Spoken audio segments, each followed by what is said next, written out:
Hi everybody, this is Shannon from No Shelf Control. Thanks for joining me on the channel tonight. I have the last 7 books from the list of 37 books being released on May 2nd that I'm super excited about. So I wanted to tell you all about these. Now, the fact that they're the last ones I'm talking about does not mean that I think that they are not as good as the other 30 we've talked about. I just simply had a list as long as my arm of books that are releasing on May 2nd that I think are really, really good. So let me tell you about the last 7. The very first one is called Meet Me at the Lake by Carly Fortune. And it is being published by Viking. It's 336 pages, and of course, it releases on May the 2nd. Here's the synopsis for that one. Fern Brookbanks has wasted far too much of her adult life thinking about Will Baxter. She spent just 24 hours in her early 20s with the aggravatingly attractive, idealistic artist, a chance encounter that spiraled into a day-long adventure in Toronto. The timing was wrong, but their connection was undeniable. They shared every secret, every dream, and made a pact to meet 1 year later. Fern showed up, Will didn't. At 32, Fern's life doesn't look at all how she once imagined it would. Instead of living in the city, Fern's back home, running her mother's Muskoka Lakeside Resort, something she vowed never to do. The place is in disarray, her ex-boyfriend's the manager, and Fern doesn't know where to begin. She needs a plan, a lifeline. To her surprise, it comes in the form of Will, who arrives 9 years too late, with a suitcase in tow and an offer to help on his lips. Will may be the only person who understands what Fern's going through, but how could she possibly trust this expensive suit-wearing mirage who seems nothing like the young man she met all those years ago? Will is hiding something, and Fern's not sure she wants to know what it is. But 10 years ago, Will Baxter rescued Fern. Can she do the same for him? A random connection sends 2 strangers on a day-long adventure where they make a promise one keeps and the other breaks, with life-changing effects in this breathtaking new novel from the New York Times and #1 Globe and Mail best-selling author of Every Summer After. So again, we've got one of these stories that happens in a day. I love when an author works with a compressed timeline just to see what they can do. And I think that these stories are sometimes the most riveting. I've never heard of Every Summer After. I am not familiar with Carly Fortune. I did really like the cover. It has the muted pinks and purples, Meet Me at the Lake, and it's got the long pier here with the 2 of them sitting down on the end. So I thought the cover was really pretty. And I'm interested to see, they met years ago for 1 day and promised to meet again in a year. He didn't show up, and 9 years later, there he is. So I'm intrigued by what's going to happen next, and I can't wait to read it and find out. So that's Meet Me at the Lake by Carly Fortune. Number 2 out of 7 is You Are Here by Karen Lynn Greenberg. And this one has lemons on the cover and a woman that you can almost miss in the background there. It looks like she's going up an escalator, but she's hidden by lemons or a lemon tree there. So I think that's interesting. I'm not sure what that's going to mean to us. This one is published by Counterpoint, and it's 304 pages. Here's the synopsis. As a once bustling mall prepares to shut its doors for the final time, the residents of an upstate New York town must reckon with a shocking act of violence that forces them to reevaluate who they are and what they want. Tina, a 40-ish Chinese-American hairstylist at the mall's salon, dreams of being a visual artist. Her young, friendless son, Jackson, secretly studies to become a magician. Ro, an elderly widow, comes to the mall as a respite from loneliness. Beautiful high school senior Maria nurses Hollywood aspirations while working in the mall food court. And Kevin, part of a mixed-race couple facing a marital crisis, manages the mall's lone bookstore, while his wife Gwen, a successful poet and academic, can't escape dreams of her children falling from the loft of their tiny house while they sleep. With shops slowly going out of business, a sense of dread creeps into this once vibrant community. As residents grapple with how their lives will change once they lose their jobs, A tragedy at the mall brings the town to crisis. Some wonder whether this is the time to finally pursue postponed dreams. And for others, this sudden violent act pushes them to strengthen their connections to the people who truly matter in their lives. Exploring how our identities and aspirations are inextricably bound to the places we call home, You Are Here is a stunning, keenly perceptive, and deeply humane portrait of a community in transition, and illustrates the conflicts and connections that can arise in the most ordinary of settings. So it's set in a mall that is sort of dying. And there's some big triggering event that's going to impact all of these people that were talked about in the synopsis. Now, I worked in the mall when I was in high school. So this has sort of is a soft spot for me. I can imagine what all of these people are like and, where they're working and what a big bustling mall in the 1990s feels like. So I'm really interested in this one. I think this sounds like an amazing premise, and it talks about how conflicts and connections arise in the most ordinary of settings. And I think a mall is sort of Americana, right? It's something that if you grew up in the United States, this is something you're familiar with, the mall. So malls are different today than they were when I was growing up, but we still have them. So interested to check that one out. It's called You Are Here, which I guess is a play on the mall map where you have the little triangle that tells you where you are. And that's by Karen Lynn Greenberg. Number 3 on my list is called Practice Makes Perfect, and it's by Sarah Adams, author of The Cheat Sheet and When in Rome, neither of which I have read. I do like this little couple on the cover here. He's got tattoos all down his arm, and she's wearing sort of a jumper, and it looks like they are outside of a florist. So I think they are cute, and I was interested in the cover first. This one is being published by Dell, and it's 352 pages, and it is set in Rome, Kentucky, which is not very far from where I live. Practice makes perfect. When the owner of the local flower shop in Rome, Kentucky, makes a questionable agreement with a tattooed bad boy, a delightful friends to lovers romance begins to bloom.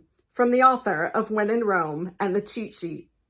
Annie Walker is on a quest to find her perfect match, someone who nicely complements her happy, quiet life running her flower shop in Rome, Kentucky. Unfortunately, she worries that her goal might be too far out of reach when she overhears her date saying she is so unbelievably boring.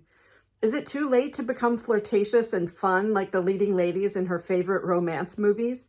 Maybe she only needs a little practice, and Annie has the perfect person in mind to become her tutor, Will Griffin. Will, the flirtatious, tattooed, and absolutely gorgeous bodyguard, is temporarily back in Rome, providing security for Amelia Rose as excitement grows for her upcoming marriage to Noah Walker. He has one personal objective during his time in town: stay away from Annie Walker. But no sooner than he gets settled, Will soon finds himself not only breaking his rule, but tasked with far more than simply providing security. Will wants no part in changing the sweet and lovely Annie, but he can't bring himself to say no to her request. So he officially agrees to teach her how to be the next leading lady of Rome, Kentucky, and find the love of her life, even if he doesn't believe in love himself. Between faking a relationship so the meddling town doesn't catch on to what's really happening on their practice dates, and tutoring lessons that convince Annie to add passion to her list of must-haves in a mate, it doesn't take long for the lines of their friendship to blur. So this is sort of a classic friends to lovers romance. It sounded really cute to me. I was very interested in the Rome, Kentucky angle and the small town florist looking to become a leading lady, and seeing how Will Griffin plays into that. So a pretty simple, classic romance novel, of which I don't read many, but this one caught my attention and I thought it should be on the list. So that is Practice Makes Perfect by Sarah Adams. The next one is called Lucky Girl by Irene Muchemi Ndiritu. I believe that is a Nigerian name, but we will see. It is being published by Dial Press Trade Paperback, and it is 336 pages. And again, it's called Lucky Girl. Here's the synopsis. Longing for independence, a young, sheltered Kenyan woman flees the expectations of her mother for a life in New York City that challenges all her beliefs about race, love, and family. Lucky Girl is at times tender, at times funny, at times uncomfortably frank. A fresh look at racism, privilege, and the challenges of coming of age and falling in love between two cultures.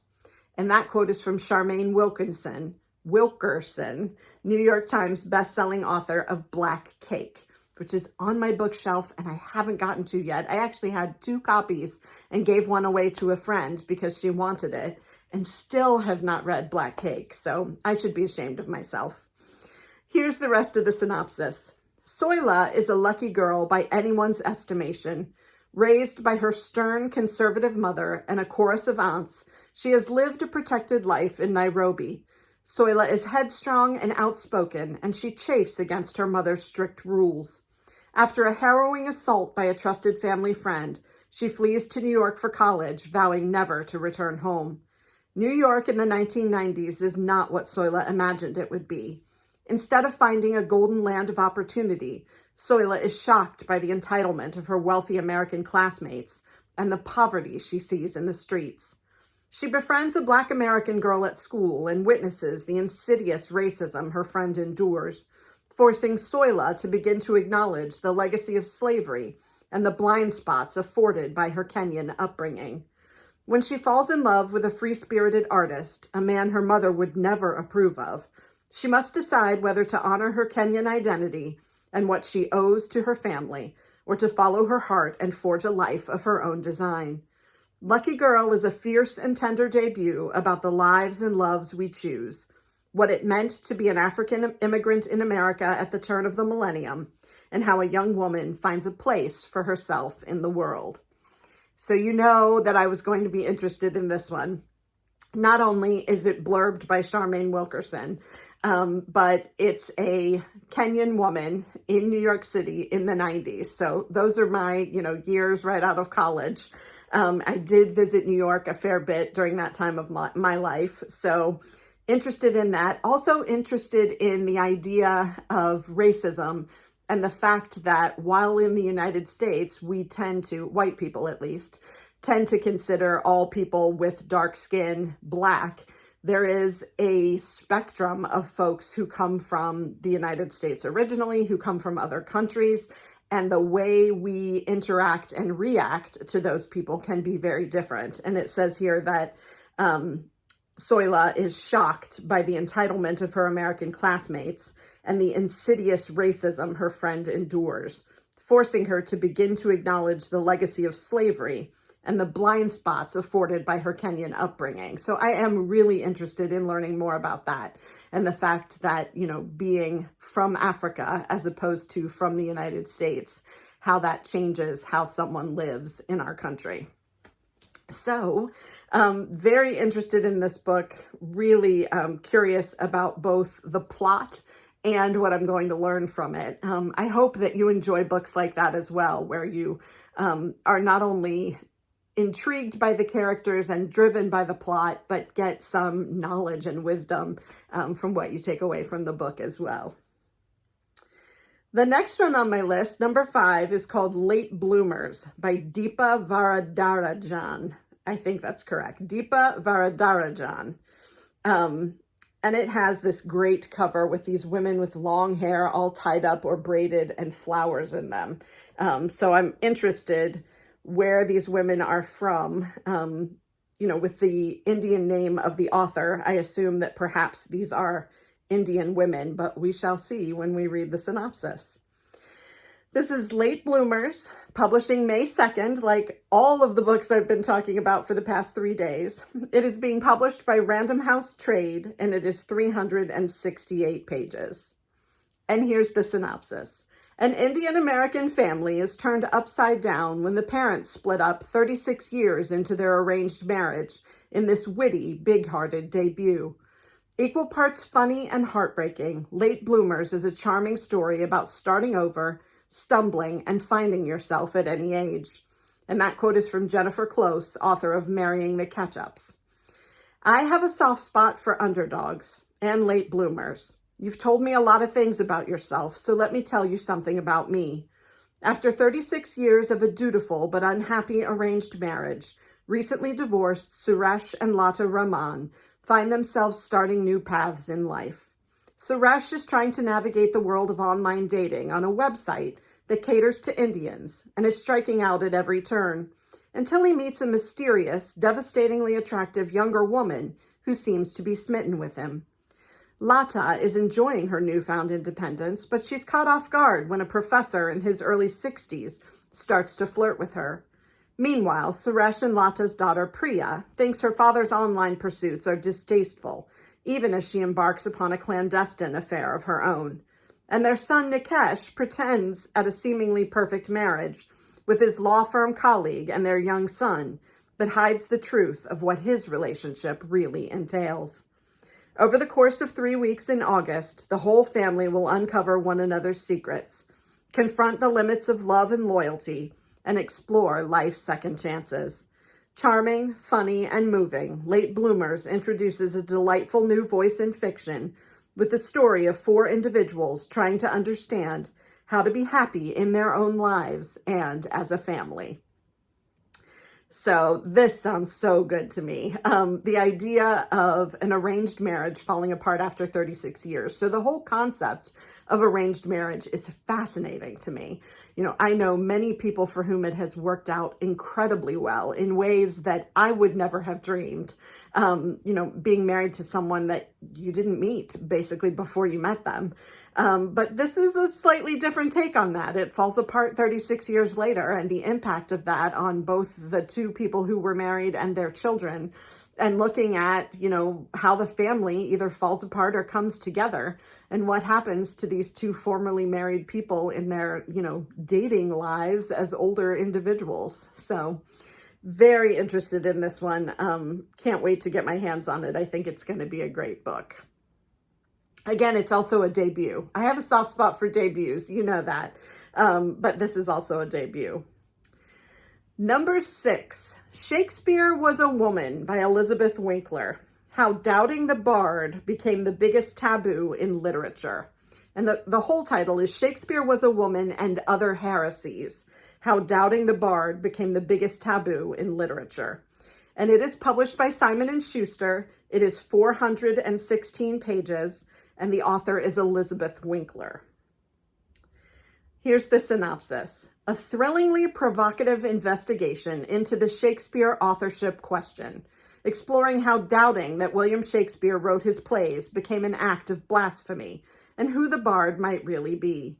The theory that Shakespeare may not have written the works that bear his name is the most horrible, vexed, unspeakable subject in the history of English literature.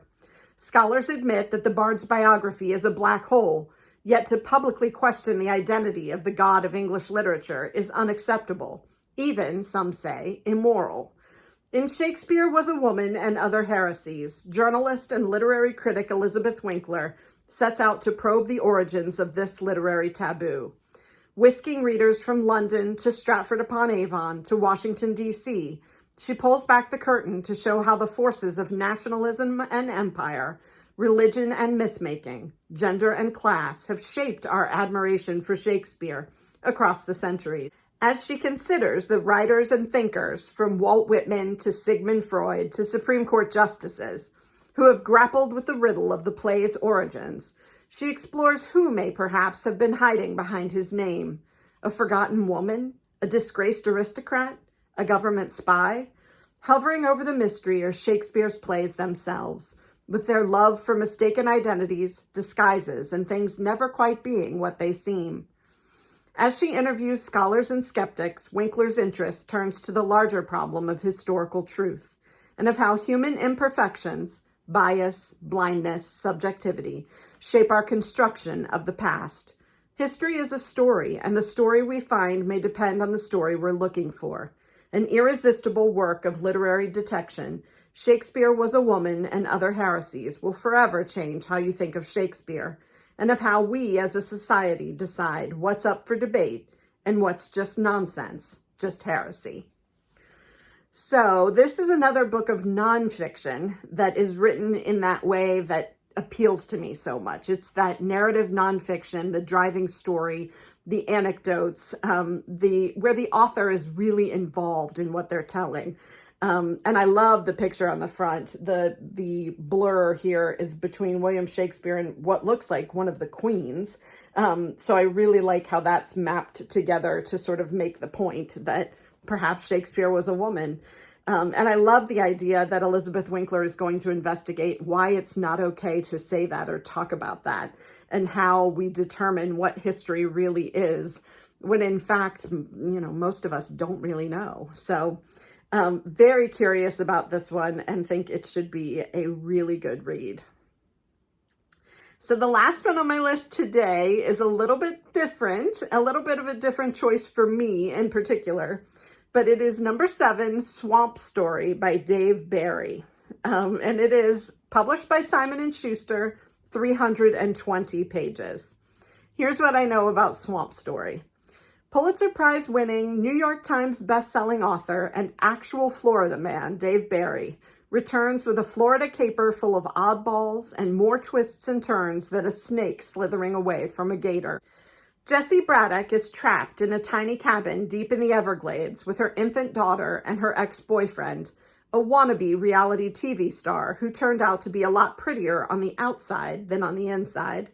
Broke and desperate for a way out, Jessie stumbles across a long-lost treasure, which could solve all her problems if she can figure out how to keep it.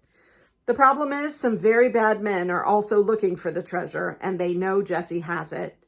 Meanwhile, Ken Bortle of Bortle Brothers Bait and Beer has hatched a scheme to lure tourists to his failing store by making viral videos of the Everglades melon monster. The monster is in fact an unemployed alcoholic newspaperman named Phil, wearing a Dora the Explorer costume head. Incredibly, this plan actually works, inspiring a horde of TikTokers to swarm into the swamp in search of the monster. At the same time, villains are on the hunt for Jessie's treasure. Amid this mayhem, a presidential hopeful arrives in the Everglades to start his campaign. Needless to say, it does not go as planned.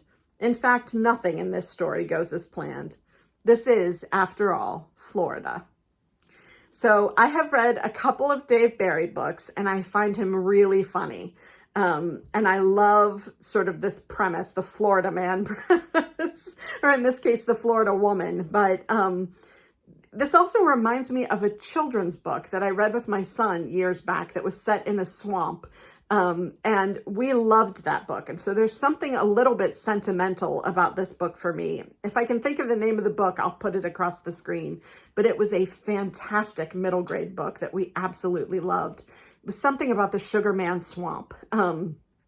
But really interested in this, think it'll be fun. And sometimes I need something that's just fun.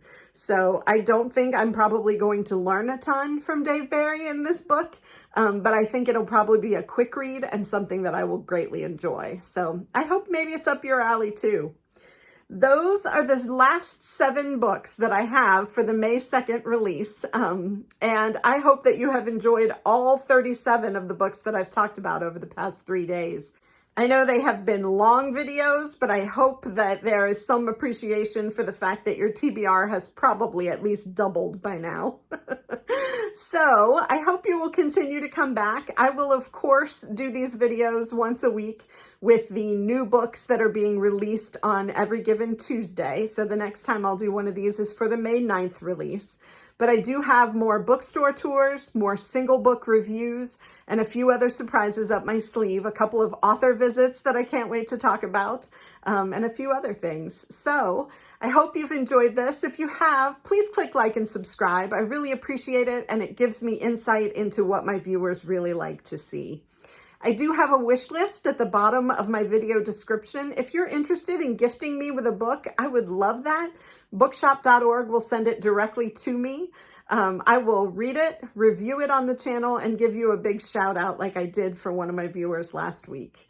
I hope that you have a tremendous week and will continue to come back and watch my videos so that we can talk about all things bookish. I'll see you soon. Thanks. Bye.